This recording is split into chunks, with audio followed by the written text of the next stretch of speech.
काळ्या हळदीवर सांगायचं म्हणजे सर, ही हळद दुर्मिळ असल्यामुळे आम्हाला मिळत नव्हती. तर ऑनलाईन खरेदी केलेली आहे आम्ही.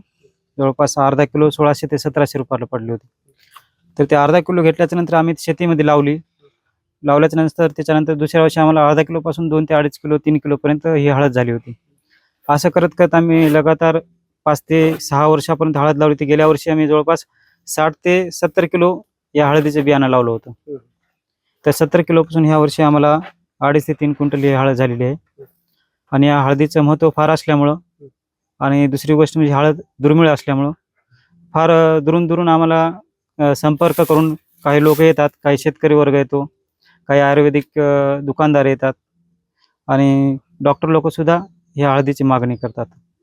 आणि ही हळद आज आम्ही जवळपास 1000 रुपये प्रति किलो प्रमाणे विकत आहोत. ते पिवळी हळद कधीपासून लावता तुम्ही? हळदीचे पीक कधीपासून? हळदीचे पीक सर आम्ही जवळपास 2014 पासून घेतो. पण 4-5 वर्षापासून ही हळद एक प्रयोग म्हणून थोडी थोडी वाढवत आम्ही गेलोत. तर ते हळदीचं उत्पादन ह्यावेळेस बरंच झालेलं आहे आम्हाला. आज काय किलो होतं? आज ही हळद सर ओली जर आपण बेण्यासाठी घेतली तर 1000 रुपये किलो आहे. आणि ही जर हळद आपण शिजवून वाळवली, त्याच्यावर प्रक्रिया केली आणि त्याचं जर आपण पावडर बनवलं तर 5 ते 6000 किलो असं जाते. त्याची मागणी सर आयुर्वेदामध्ये फार आहे, वास्तुशास्त्रामध्ये पण आहे आणि बरेचसे असे लोक आहेत ते ज्याला भरपूर माहिती आहे या हळदीविषयी, ते लोक घेऊन जातात.